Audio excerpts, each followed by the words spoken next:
Hola a todos, bienvenidos a nuestro Facebook Live semanal. Estamos aquí con The Cruz La Office, con el abogado de inmigración Narciso Cruz y la mascota de la oficina, el Bacon. Vamos a hablar de diferentes noticias de inmigración. Una de ellas tiene que ver con que el gobierno anuncia que va a terminar una regla de Trump que ampliaba la deportación de las deportaciones aceleradas. Vamos también a estar hablando de otra noticia que es muy buena para los inmigrantes y tiene que ver con el anuncio que ha hecho el Servicio de Inmigración, el USCIS, de reabrir sus oficinas nuevamente a partir de junio de este año. Y también vamos a estar hablando de una situación que ocurre en una iglesia aquí en los Estados Unidos, que publicaron un cartel considerado anti-inmigrante y lo que ha generado bastante polémica e inconformidad entre la comunidad inmigrante. Ya les vamos a mostrar este cartel y para ver ustedes qué piensan de esto, no se desconecten, empiecen a participar desde ahora con sus preguntas.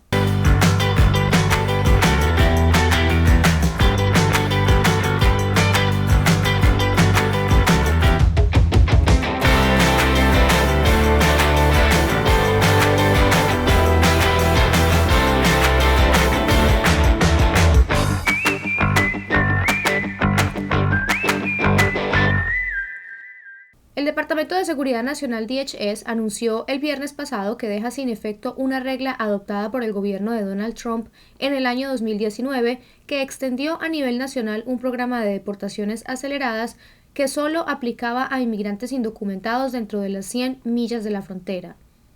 Claro que sí, Laura. Te voy a decir, esta regla ocurrió el año 2019 y el intento de esta regla es quitarle completamente la oportunidad de hablar con un juez y tener el derecho de un tribunal para tratar de evitar una deportación. Imagínate que tú estás viviendo aquí en los Estados Unidos, cualquier parte de los Estados Unidos, de repente inmigración cae encima de ti y lamentablemente no te da derecho de pelear un caso de inmigración, mejor te da algo que se llama una deportación express. En inglés, expedited removal. Esta ley obviamente ha sido parte del Servicio de Inmigración por varios años, nada más que el 2019 lo cambió la administración de Donald Trump para que aplique todos los Estados Unidos, en vez donde anteriormente nada más era por 100 millas de la aduana, la aduana de los Estados Unidos, México, Canadá, etcétera, etcétera.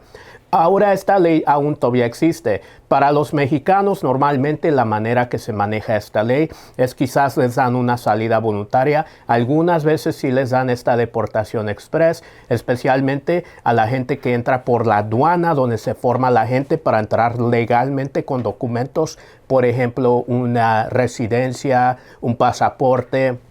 El protocolo de inmigración es darle estos tipos de castigo a cualquier persona que entra por la aduana. Y el Servicio de Inmigración reabrirá en junio oficinas tras 2 años por la pandemia. Así lo dio a conocer el Servicio de Inmigración de Estados Unidos, el USCIS, quien anuncia que se prepara para reabrir algunas oficinas y reanudar la atención del público tras más de 2 años, casi 27 meses, de estar cerradas sus oficinas por la pandemia del coronavirus.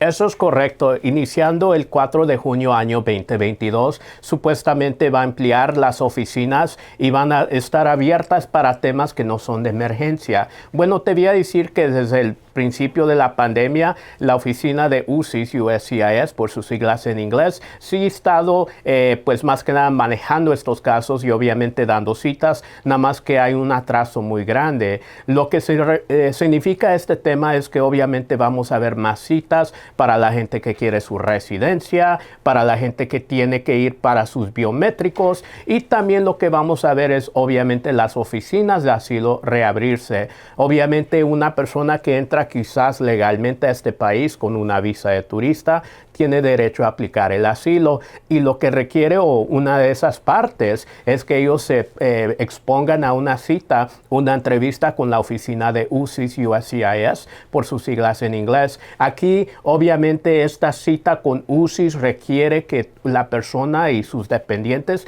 la gente también incluido en la aplicación de asilo, todos vayan a esa cita. Obviamente el anuncio dice que supuestamente van a abrir estas oficinas para dar estas entrevistas de la gente que está viviendo aquí teniendo una aplicación de asilo pendiente. Igual para la gente que está en proceso de deportación y quizás El servicio de inmigración los dejó entrar a este país sin darle un citatorio de inmigración. También posiblemente van a tener estas entrevistas para el miedo creíble. Obviamente la entrevista de asilo, ya que están libres y están aquí adentro de este país. Aquí en San Diego se hacen diariamente estas entrevistas en la oficina de ICE para la gente que entró sin, pues más que nada, darles ese papel del citatorio de corte. Y por otro lado, este cartel que vemos allí en pantalla ha generado polémica entre la comunidad inmigrante de un barrio latino en Nebraska porque dicen que este cartel es anti-inmigrante. Allí en inglés se puede leer que dice: el cielo tiene estrictas leyes de inmigración, el infierno tiene fronteras abiertas. Esto se trata de la iglesia St. Mary en Omaha, que es un vecindario donde, según datos de la oficina del censo, uno de cada tres residentes es inmigrante, por lo que ha generado bastante inconformidad, ya que se cree que esto es obviamente pues un mensaje anti-inmigrante y ha sido tomado de una manera no muy agradable por las personas que viven allí. Y queremos saber, bueno, qué piensa el abogado y qué piensan ustedes con respecto a este tipo de situaciones, como este mensaje que vemos allí en pantalla que fue publicado en esta iglesia.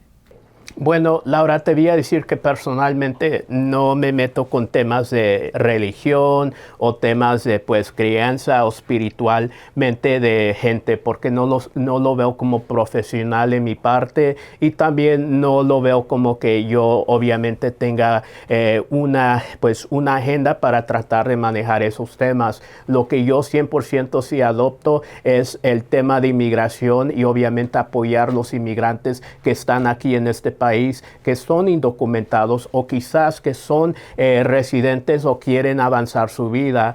Y lo que sí me molesta es este tipo de discriminación. Obviamente estos son palabras y todo el mundo me imagino que está fuerte, y estas palabras no mató a alguien, no hirió a nada, pero estas palabras tienen un impacto. El impacto que tiene es obviamente en la política, o pues más que nada las leyes que se pueden fundar bajo el pensamiento o la manera que vemos a un extranjero.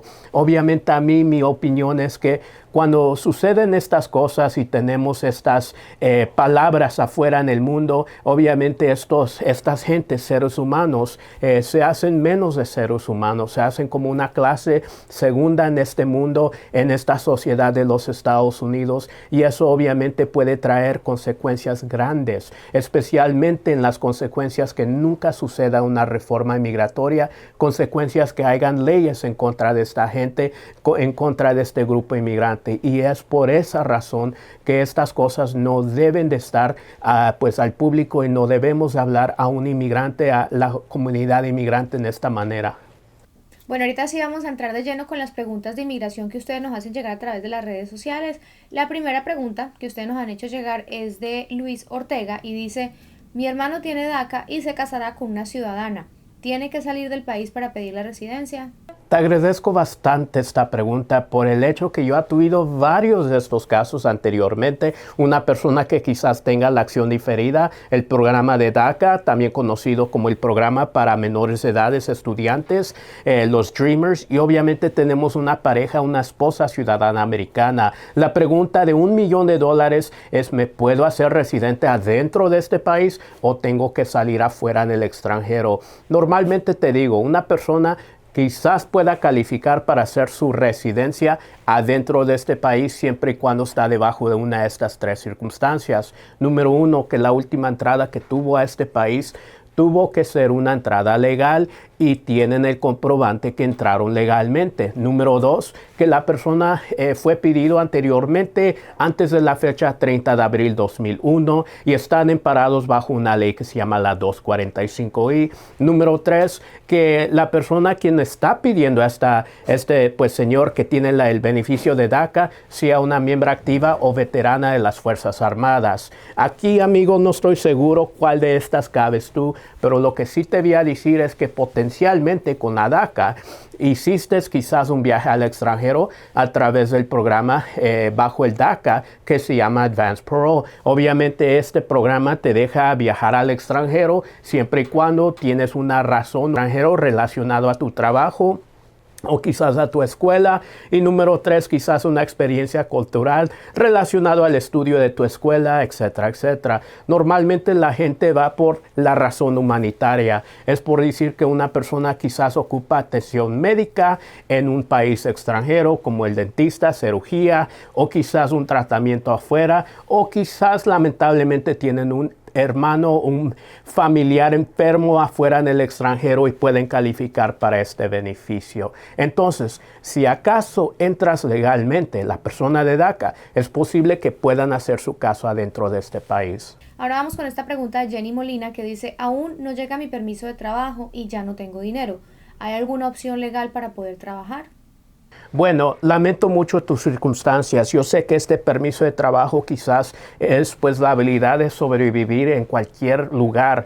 Es algo muy, muy importante para todo el mundo. Lo que te voy a decir es que quizás tú tienes una extensión por el hecho que renovaste tu permiso de trabajo. Normalmente y algunas veces ciertos permisos de trabajo, inmigración les da una extensión. Siempre y cuando tienen el recibo de inmigración, automáticamente les dan una extensión de 180 días. No toda la gente va a aplicar para esta extensión, nada más son ciertas clases de permiso de trabajo. Por ejemplo, una persona que tiene el beneficio de DACA, Deferred Action for Childhood Arrivals, el beneficio de tener el programa de juvenil y pues de Dreamers, lamentablemente el Servicio de Inmigración no da esa extensión de 6 meses con el recibo. Entonces esta persona realmente sí tiene que esperar para que llegue su nuevo permiso de trabajo. Pero obviamente cierta gente sí tiene este beneficio, pero igual yo reconozco tu problemita, tu problema.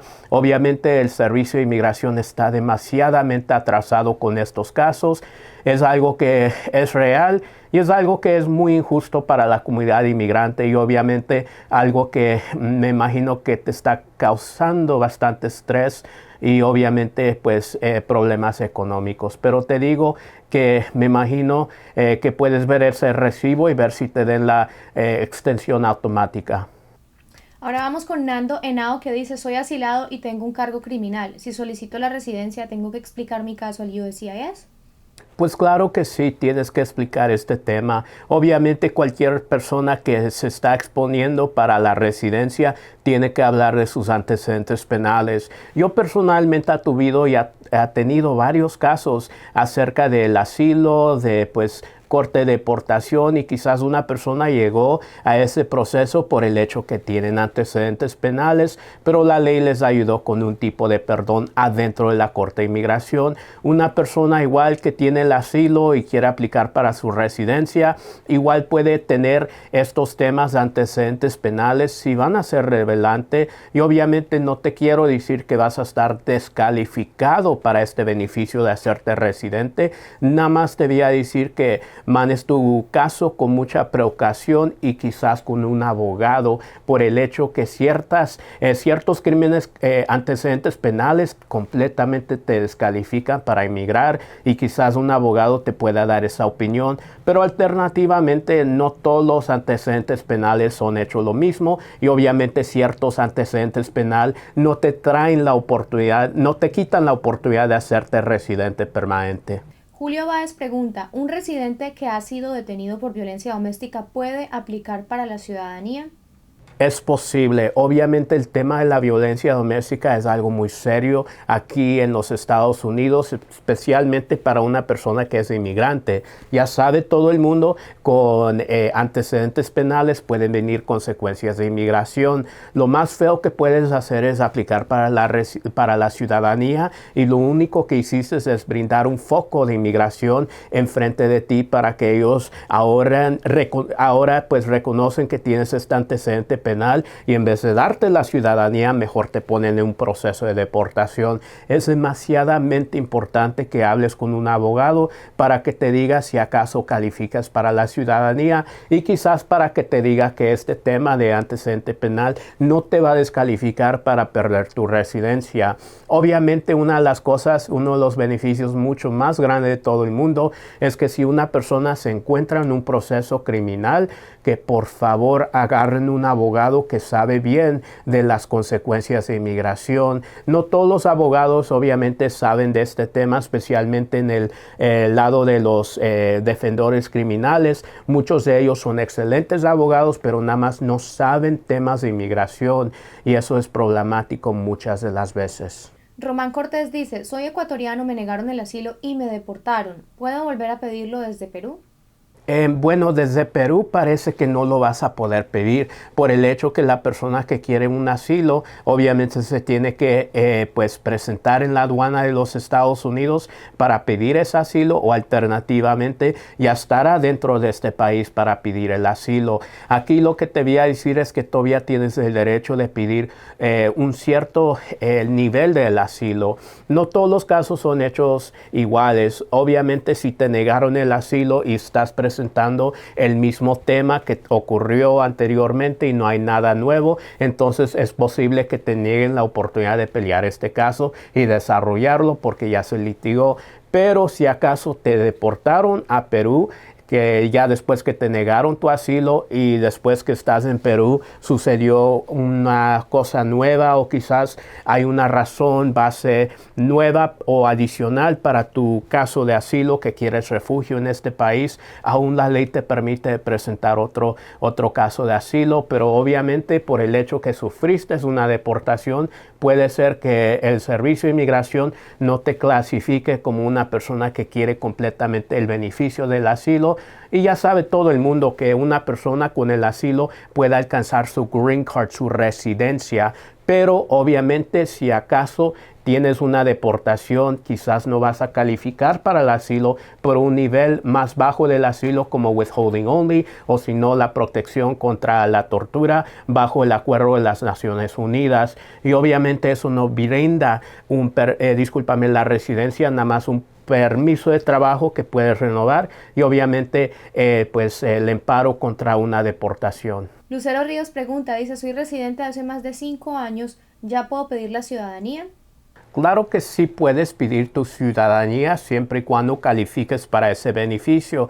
Normalmente una persona que es residente permanente ocupa 5 años con su residencia para poder calificar para ese beneficio. Aún también ocupan que no deben impuestos en los Estados Unidos o si deben que estén en un plan de pago y estén actualizados con ese plan de pago. Igual también requiere la ley que no tengas deuda de mantenimiento de niños, por ejemplo, child support, o si tienes esa deuda, tan siquiera que estés en un plan de pago y estés actualizado en ese plan de pago. La ley también requiere 5 años de buen carácter moral. Normalmente eso se refiere que no tengas antecedentes penales durante esos 5 años. Y aún si tienes antecedentes penales, por favor consigue la consulta de un abogado porque es demasiadamente importante. Pero te digo que este examen de la ciudadanía con 5 años con tu residencia, si calificas, nada más que lo vas a tener que hacer en el idioma de inglés. Sí hay excepciones para no hacerlo en inglés, pero normalmente esos están reservados para gente que quizás tengan una edad avanzada y normalmente más de 15 años con su residencia. Carolina Sánchez dice, me dieron una orden de deportación en ausencia y mi hijo me emigró con la solicitud I-130. ¿Qué hago ahora? Bueno, te agradezco bastante esta pregunta.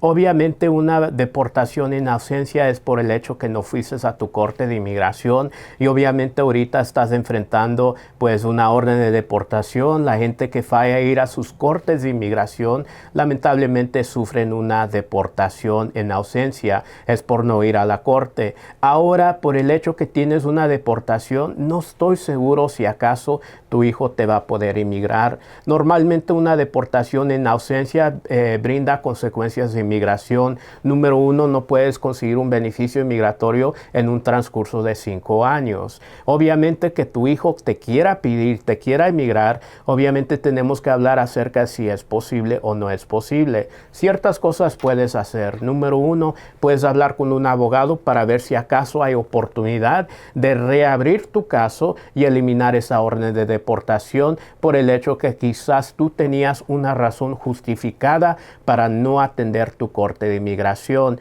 Esto puede ser que hubo quizás un desastre en el mundo o una emergencia en la familia, una muerte en la familia o quizás un tema de que estabas en el hospital. Pero no todas las razones son razones buenas para reabrir este tipo de caso de deportación, siempre y cuando obviamente hablas con un abogado y te diga el consejo que sí lo debes hacer, quizás es buena idea. Igual tu hijo ciudadano americano te puede pedir si acaso ya pasaron varios años y quizás te encuentras en el extranjero para poder inmigrarte. Todos los detalles de tu caso obviamente no son completos para hacer un análisis profundo y darte consejo legal. Yo te invito a que tú me llamas para consultar más y ver si acaso es posible. Cristian Arriaga tiene esta pregunta y dice: mi papá llegó a Estados Unidos con la visa de turista y se enfermó por COVID-19. ¿Mi hijo puede incluirlo en la petición familiar ante el USCIS? Te agradezco bastante esta pregunta y ojalá que tu papá esté en buena salud ahorita. El COVID es algo que todavía existe y esa enfermedad obviamente le puede pegar muy grave a cierta gente. No todo el mundo tiene las circunstancias iguales o que esté tan grave, pero sí es grave. Aún te quiero hablar de este tema. Me dijiste que tu papá entró legalmente con la visa de turista y obviamente hay un hijo quien puede o quizás quiere pedirlos. Sí es posible siempre y cuando el hijo es más de la edad de 21 y obviamente la persona que entra legal a los Estados Unidos es posible que quizás puedan agarrar su estatus legal adentro de este país y no tener que salir al extranjero. Pero tus detalles y tu caso tiene que ser analizado igual con un abogado para ver si realísticamente es posible. Ahorita los detalles que me diste se ven como cosas positivas y quizás sí va a ser posible. Ahora vamos con Miriam Ortiz, que dice: tengo un hijo estadounidense de 16 años y yo fui deportada. ¿Él me puede inmigrar? Bueno, en estos momentos no es posible que te pueda inmigrar tu hijo. Lamentablemente en esta circunstancia lo que sucede es que tu hijo tiene que tener 21 años para poder inmigrarte.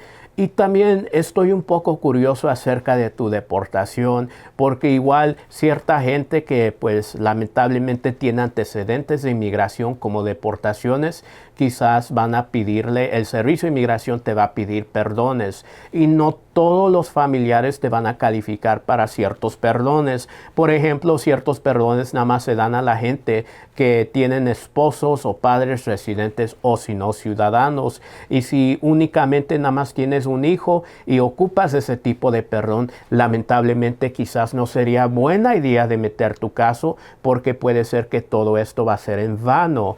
Puedes hablar con un abogado para tratar de ver si acaso es buena idea o no buena idea. Yo te puedo decir eso basando tu expediente, tu pasado, y puedo decirte si eres buena candidata para regresar a este país y quizás tener una vida como residente. Leti Quintero dice: estoy en proceso de deportación desde hace 3 años y me arrestaron por conducir sin licencia. ¿Qué puede pasar ahora conmigo? Bueno, te voy a decir que lamento mucho esa circunstancia. Ojalá que pues ese arresto no fue algo traumático. Este tipo de caso es muy común para las comunidades inmigrantes. Mucha gente en este país lamentablemente son arrestados por no tener licencia por el hecho que ciertos estados en este país, los Estados Unidos, no les da el beneficio de tener licencia a todo el mundo que es indocumentado. En el estado de California, obviamente en Nueva York, sí dan esos tipos de beneficios, pero no todos los estados están de acuerdo. Mi opinión es que sí lo deben de hacer. ¿Por qué? Porque estas gentes están manejando y van a manejar de todas maneras, y por qué no darles el examen de la licencia para hacer la comunidad mucho más segura. Y obviamente con este tema pueden agarrar aseguranzas también y proteger pues la gente que posiblemente tenga conflictos con ellos, quizás en un choque, etcétera, etcétera. Ahora lo que te voy a decir es que quizás no te afecte este tema para tu caso que está pendiente. La razón por qué es que hay niveles de casos. Obviamente aquí tan siquiera en el estado de California manejar sin una licencia se puede decir que es una infracción, un delito muy menor que nada más tiene que pagar una multa a una persona. Ciertas circunstancias puede llegar este caso a un delito menor, un misdemeanor, donde quizás sí puede traer consecuencias, pero obviamente habla con un abogado para que te pueda decir exactamente a dónde vas a caer. María Vargas dice, tengo VAWA y permiso de trabajo. ¿Qué sigue si ya envié las pruebas de buen comportamiento? Gracias por esta pregunta. Nada más para hacer una suma, VAWA, Violence Against Women's Act, es una ley, por sus siglas en inglés, es una ley que protege a cierta gente que tuvieron una experiencia mala, quizás fueron maltratados o fueron sujetos de crueldad por un ciudadano o un residente. No nada más tiene que ser relacionado a matrimonios. Obviamente esta ley también aplica para gente que tuvieron hijos más de la edad de 21 ciudadanos y pues más que nada estos hijos maltrataron a papá o mamá, o también alternativamente puede ser un padre que maltrató a un ciudadano residente que maltrató a su hijo que estaba en los Estados Unidos o está en los Estados Unidos y obviamente nunca le dio oportunidad de emigrar.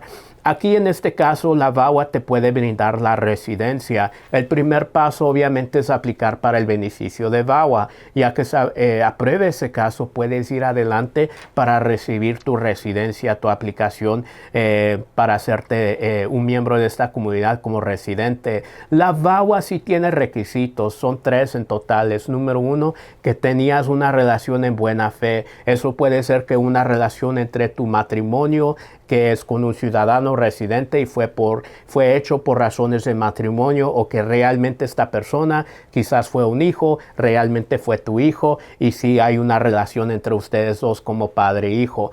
Alternativa adicional, el segundo requisito es que tengas pruebas, muestras que esta persona sí te maltrató, fue quizás cruel contigo. Esto se puede hacer con, pues más que nada, evidencia que fuiste a terapias, o quizás reportes de policía de violencia doméstica, o quizás órdenes de restricción que hiciste con la corte. Puede ser adicional fotografías de quizás el abuso que tuviste. Por ejemplo, algunas veces gente puede demostrar que la persona fue un alcohólico y podemos ver varios botes de cervezas afuera en el piso. También puede ser pues cosas que la persona destruyó, como tu teléfono, etcétera, etcétera, y obviamente tu declaración diciendo y explicando la violencia o el maltrato que sufriste.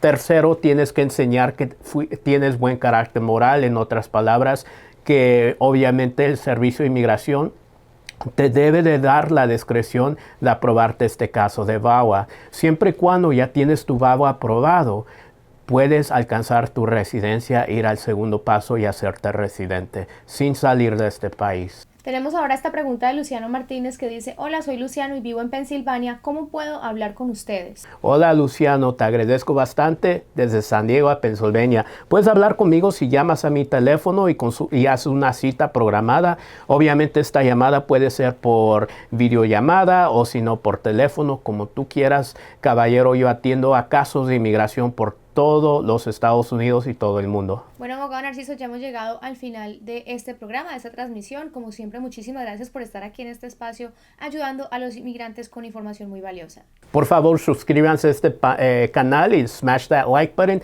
Y también, por favor, díganme sus comentarios, sus preguntas, que tenemos tiempo para contestarlas. Así es, cuídense, que tengan un feliz resto de día. Nos vemos la próxima semana con más información. Los Estados Unidos, un país construido por inmigrantes. Hogar de más de 300 millones de personas, de los cuales por lo menos 11 millones son indocumentados. Cada uno está luchando, trabajando, estudiando, atendiendo compromisos familiares y personales, tratando de construir una vida aquí.